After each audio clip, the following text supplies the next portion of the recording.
Bueno, ahora pasamos a las preguntas. Yo tengo unas preguntas. Alberto, quizás vos también tenés, o parte del jurado. En primer lugar, aprovechar la última presentación, que pasen los que estuvieron, y preguntarle al último compañero quién es el grupo Luxic, ¿no? Que es uno de los dueños de Chile. Si nos podés contar eso y después tengo otras preguntas. Bueno, en pocas palabras, el patrón, ¿no? El patrón de Chile. Bueno, Andrónico Luxic corresponde a él y su familia son una de las 7 familias más poderosas de este país. Son los dueños de Antofagasta Minerals, la mega minería que está causando un enorme daño en la cuarta región y que también ha agotado los recursos hídricos de poblaciones o comunidades como Caimanes, por ejemplo. Andrónico Luxic estuvo involucrado en el proyecto Alto Maipo, pero después de una campaña brutal que hicimos desde la comunidad y la región, se dio un paso atrás asumiendo la pérdida de más de 300 millones de dólares. Muy bien. También tiene una minera que tiró los residuos del lado argentino, entre otras cosas, que dejó todos sus pasivos del lado argentino. Luxic es una de las familias dueñas de Chile. Y después yo quiero hacer una pregunta más como fiscalía y después pasamos a los jueces. Yo necesito que en términos concretos, si alguno me puede decir, si no, después lo presentan por escrito, ¿cómo es el sistema de privatización del agua acá, que lo hace tan distintivo? ¿Qué quiere decir que un río, que un acuífero tenga dueño? ¿Quién puede contestar esa pregunta? En términos concretos, para que lo entienda el que no es chileno o chilena. Bueno, en Chile lo que ocurre, a diferencia de los otros bienes nacionales de uso público, que se entregan en concesión a privados para que lo utilicen y gestionen, pero luego vuelva al Estado. Ocurre que acá se entregó un derecho privado de aprovechamiento, un derecho de tipo real, para usar, gozar y disponer de él.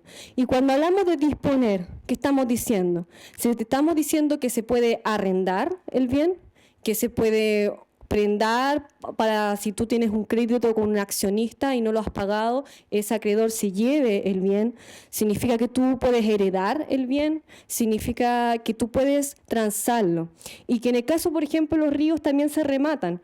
¿Por qué? Porque hubo una reforma en el año 2005 que quienes no pagaran las patentes por no uso después de un cierto tiempo se le pudiese rematar el bien. Y es por eso que además el bien pasa a rematarse por parte del Estado y luego otros privados se adueñan de él. Entonces, lo que estamos hablando con respecto al agua es que es un bien totalmente privado y existe un derecho de propiedad que se ejerce sobre él que no ocurre en ninguna otra parte del mundo. No es normal que nosotros en Chile podamos hacer con el agua un bien común que compone el 75% de nuestro cuerpo y sin el cual no es posible la vida, podamos hacer exactamente lo mismo que hacemos con una silla, que hacemos con un celular o que hacemos con cualquier bien transable en el mercado. Así de violento es el sistema de privatización de nuestro país. Simplemente quisiera dar un ejemplo muy gráfico. Hay un diario absolutamente vinculado a la lógica empresarial de nuestro país, El Mercurio, que el domingo publica una sección que se llama Avisos Económicos, y en ese espacio se rematan ríos. Hace una semana se remató el río Reinaco. Así de gráfico es. Me parece que las exposiciones que hemos escuchado han sido suficientemente importantes y gráficas como para entender de qué se está hablando. Sin embargo, me gustaría, pensando también en personas que no son de aquí de Chile, que se explique un poco más cuál es esa relación entre la privatización del agua, los territorios de sacrificio y la expansión de la megaminería. Me parece que eso debería quedar absolutamente claro. No sé si Anthony, nos puedes explicar un poco más al respecto. La relación entre la privatización del agua, los territorios de sacrificio, porque eso es algo que se expande no solo en Chile, sino en muchas partes, con lo que tiene que ver la megaminería. Bueno, sabemos que la industria minera es una de las principales actividades que hoy día tiene acaparadas las aguas y que la requiere para su funcionamiento. Y a la vez sabemos que la minería en Chile, tenemos algunos cuestionamientos a eso, pero se supone que es el sueldo de Chile, digamos, es una de las actividades económicas que ha mantenido el país durante los últimos años y esperamos que no sea así en el futuro. Pero básicamente tiene que ver no sé, con cualquier otro ejemplo gráfico en el que si uno tiene un terreno y es su terreno y quiere construir una casa, no tiene que pedirle permiso a nadie para construir su casa en su terreno. Pero si uno no es dueño del terreno, no sería tan fácil llegar y construir la casa en ese terreno. Hoy día, en el caso de la hidroeléctrica Alto Maipo, no habría ningún empresario siquiera en soñar o en imaginar poder diseñar un proyecto tan macabro y tan destructivo como es el proyecto Alto Maipo. Sin embargo, el solo hecho de que el agua hoy día esté en las manos privadas deja en esas manos, en esas pocas personas, la decisión de qué se hace con este recurso sin tener siquiera prioridades para su uso, respetando obviamente la necesidad que tienen los ecosistemas y también las personas del agua para vivir. Entonces, si usted me pregunta, hoy día el agua de la región metropolitana, hay muchas otras necesidades imperativas, urgentes y que responden a las necesidades de las poblaciones sencillas por sobre los intereses de los grupos económicos, para la cual nosotros utilizaríamos el agua si fuéramos consultados, si tuviéramos algún grado de incidencia en qué es lo que se hace con los recursos que están en nuestros territorios. Es decir, hoy día hay muchas personas que son propietarias de terrenos por los cuales atraviesan muchas veces esteros, aguas, canales, sin embargo no son de ellos y tampoco tienen la capacidad de usarla para nada. Si, así de simple, yo creo, no me imagino otra forma más simple de explicarlo. O sea, ellos hacen lo que quieren con el agua porque es suya, y así lo han dicho muchas veces, el agua es mía. Por tanto, hoy día estos propietarios, al tener los derechos de agua y al cada vez estar trasladando esos derechos de agua más alto en la cordillera, en definitiva se están apoderando de este recurso en lo alto de la cordillera, y esto les permite y facilita desde ya la prefactibilidad de megaminería. Solo para terminar, insisto, en el Cajón del Maipo hace 10 años atrás las aguas estaban corriendo por todo el territorio, abundaba el agua. Hoy día cada vez vemos cómo va desapareciendo progresivamente a medida que se instalan estos proyectos, se encargan de acapararlas en lo alto, desaparece de nuestra vista, y eso facilita que posteriormente los megaproyectos mineros, que los hay, porque hay megaproyectos mineros avanzando en esta zona, puedan utilizarlas y utilizar muchas veces la misma infraestructura que se utiliza para poder llevar a cabo su proyecto.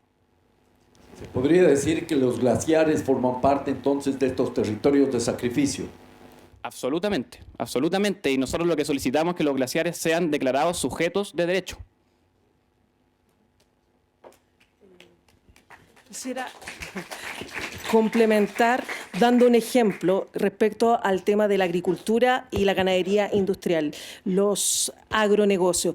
A 40 minutos de la ciudad de Santiago existe una comunidad, una localidad campesina llamada San Pedro de Melipilla, donde la principal producción ganadera industrial es de cerdos, pollos y aves. Y un ejemplo concreto, Agrosuper, la industria vinculada a esta, tiene 80% de los derechos de agua de la comunidad. Es así que tú vas visitando San Pedro de Melipilla, a tu costado, dependiendo de donde tú vengas, a la derecha absolutamente seco y a la izquierda absolutamente verde, pero además donde la emisión de las fecas de los chanchos ha generado una degradación completa de la forma de vida de las localidades. Es por eso que como Movimiento de Agua decimos que hablamos más que de zonas de sacrificio, hablamos de territorios en sacrificio, porque el zonificar nos parece reducir en un campo concreto la explotación que se está haciendo de la lógica extractivismo. ¿Y por qué hablamos en sacrificio? Porque hoy todas las localidades, todos los territorios, bajo casi la nula protección de la naturaleza, son proclives a ser sacrificados. Desgraciadamente acá celebramos la caída de proyectos extractivos, pero sabemos inmediatamente, mientras no cambiemos la matriz energética productiva,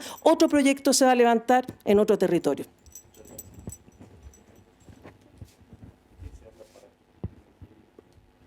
Ahí. ¿Querés hacer una...? La misma línea de lo que planteó Alberto, y para poder entender el impacto diferenciado de la minería en la apropiación de los derechos de agua, a lo mejor podrían referirse a las llamadas aguas del minero o las aguas halladas, que le otorga un derecho preferente a los mineros.